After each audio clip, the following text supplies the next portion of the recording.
Meios voltam a me atacar e, como sempre, a manipular a notícia de acordo com suas conveniências, seus objetivos e, principalmente, com o seu inconformismo. Voltam também a aplicar a velha tática de transformar o fato isolado em principal e o principal, que é de maior relevância, em mero detalhe. E, claro, decana, e bota decana nisso, da turma midiática que confunde liberdade de imprensa com denuncismo irresponsável, sempre em benefício deste segundo, a revista Veja volta à carga com suas miasmáticas matérias. Este minguante semanário, protagonista de um dos principais crimes jornalísticos da recente história do Brasil, em que um dos seus editores se envolveu umbilicalmente com um contraventor sob a pseudo-tutela do segredo da fonte, vem agora denunciar o indenunciável. Refiro-me ao indenunciável pelo simples fato de se tratar de mais uma desmesurada tentativa de criminalização de quem não cometeu a aludida ilegalidade. Mais uma vez, julgam de forma atabalhoada e, pior, querem condenar antecipadamente, aplicando de vez o temerário e chamado jornalismo declaratório. Digo isso, senhor presidente, com a consciência tranquila, serena e com a certeza de que nada se clarifica naquilo que a revista reporta. E falo também com a convicção de que este embuste midiático, mais um, tem como pano de fundo o inconformismo, a revolta e a sordidez de um veículo de comunicação que se diz responsável, mas que não se conforma em ouvir a verdade e, menos ainda, perder processos na Justiça. Antes de mais nada, senhor presidente, senhoras e senhores senadores, devo antecipar que alguns aspectos dessa nova tentativa de desqualificação merecem algumas revelações e, sobretudo, uma profunda e isenta reflexão por parte daqueles que querem chegar à verdade. Vamos aos fatos. Desde 2007, quando entrei com uma ação na Justiça contra a Veja e contra a editora Abril, ela vem tentando fazer de nossos tribunais uma autêntica chicana, em que pese retardar, a verdade é que a Justiça não falha. A editora da Veja, depois de usar de todos os artifícios e recursos jurídicos para procrastinar a decisão, está sendo obrigada a me indenizar por mentiras e má-fé, desde o final de 2013, em mais de R$1 milhão. Para ser mais preciso, inicialmente, R$ 962 mil já depositados e que, reajustados hoje, perfazem R$1.077.671. E agora, esta semana, também reajustados pelo tempo decorrido, mais R$ 226.226,83, chegando a R$ 1.400.000. Repito, senhor presidente Paulo Paim, a Veja foi obrigada, por condenação na Justiça, a me indenizar em R$ 1.400.000. A maior indenização em nossa história, já paga por um meio, por perdas e danos morais, motivada por crimes de calúnia, injúria e difamação. Eis aí, senhor presidente, senhoras e senhores senadores, a revolta, a indignação e o inconformismo que geraram um novo ataque, novas mentiras e novas tentativas de me afetar. E aqui chamo a atenção para a sequência dos fatos e acontecimentos. Em abril deste ano, após a condenação da Veja pela Justiça na ação que movi, ela veio com a denúncia do depósito de um cheque de R$ 8 mil em minha conta, produto de um suposto e mirabolante esquema de origem e intermediação que, diga-se, nem ela própria soube entender e menos ainda explicar ao seu próprio leitor. Agora, em maio, depois de minha completa e irreversível absolvição pelo Supremo Tribunal Federal, os meios em geral, e particularmente a Veja, inconformados, desiludidos e sem querer aceitar a realidade da história que precisa ser recontada e reescrita, retornam àquele fato, desta feita apontando um montante ainda maior em vários depósitos bancários. Primeiro, na edição de abril, a revista traz a informação de apenas um depósito no valor de R$ 8.000. Ora, quem teve acesso à informação do referido comprovante certamente também teve acesso ao restante dos depósitos agora alegados.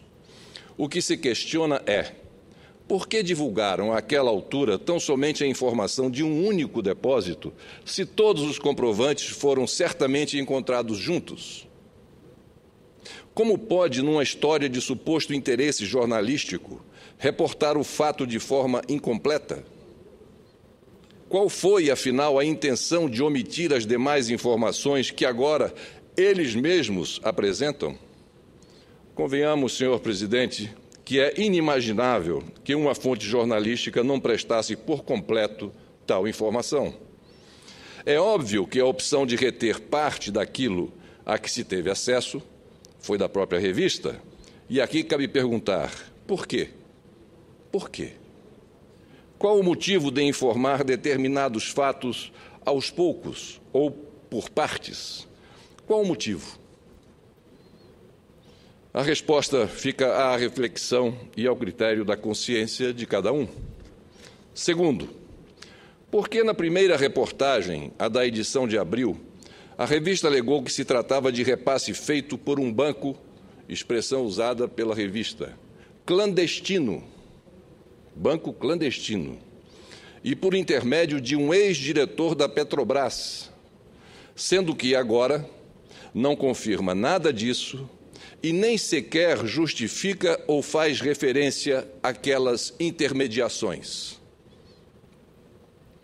Era uma elucubração, uma mera invenção ou uma irresponsável e tendenciosa dedução?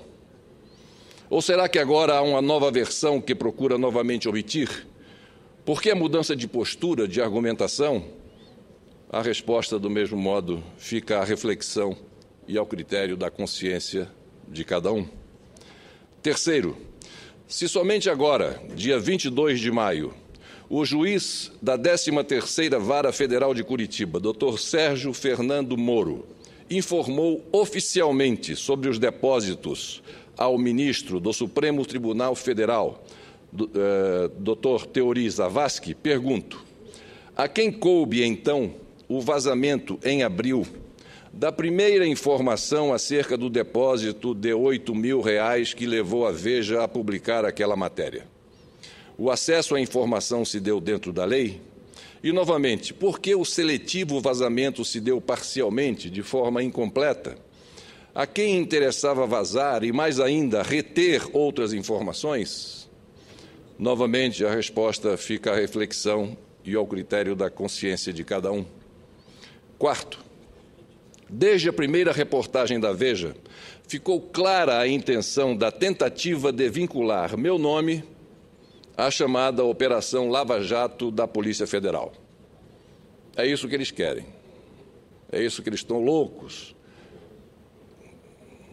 para que isso se comprove. E vão novamente levar uma tunda para se arrepender o resto da vida. Como sempre, levantaram suspeitas, camuflaram informações, emitiram insinuações e, pior, fizeram acusações. Pois bem, senhor presidente, o principal teor do expediente do juiz Sérgio Moro ao ministro Teori Zavascki foi sua taxativa declaração de que não há qualquer envolvimento meu nos 8 inquéritos da Polícia Federal vinculados àquela operação. Repito aqui, e isso é de fundamental importância e merece realce, as exatas palavras do juiz Sérgio Moro. Abro aspas. Observo que não há qualquer indício do envolvimento do referido parlamentar, o referido parlamentar sou eu, nos crimes que já foram objeto das aludidas 8 ações penais propostas. Fecho aspas. Vou repetir as exatas palavras do juiz Sérgio Moro. Abro aspas novamente. Observo que não há qualquer indício do envolvimento do referido parlamentar nos crimes que já foram objeto das aludidas 8 ações penais propostas. Fecho aspas. Assim, cabe indagar, por que o destaque da notícia como um todo não foi exatamente a prova de que não tenho nada a ver com aquele suposto esquema, se era essa a dúvida levantada pelos meios? Por que escamotearam essa informação absolutamente crucial para o deslindar desse processo? Se antes a suspeita era exatamente esta, por que agora não desmentem com o mesmo destaque? Afinal, foi o juiz Sérgio Moro quem se debruçou sobre os autos. É ele quem mais conhece os fatos, os inquéritos, as investigações e tudo o que se descobriu desse suposto esquema. E é ele mesmo quem afirma que não há qualquer indício do meu envolvimento. Portanto, não sou alvo de nenhuma investigação, menos ainda suspeito naqueles inquéritos embusteiros da Veja. Quinto, em toda essa história de depósitos, há uma série de dúvidas que merecem ser levantadas e refletidas. A primeira delas, segundo a revista, os depósitos foram feitos de modo a, abro aspas, não deixar rastros, fecho aspas. Ora, o simples fato de ter sido feito o depósito em conta corrente, com respectivo comprovante e registro no extrato bancário, já não configuraria o rastro alegado? Quem é que agiria subterrânea e ilegalmente, ou seja, por má-fé, desta forma? Não há sentido, senhor presidente. É por demais estranho todo o procedimento adotado nos supostos depósitos e que a própria revista faz questão de ressaltar e demonstrar. E ela diz: depósitos em dinheiro vivo, fracionamento do montante total, valores abaixo de R$10.000, tudo supostamente com o cuidado do depositante. É uma piada.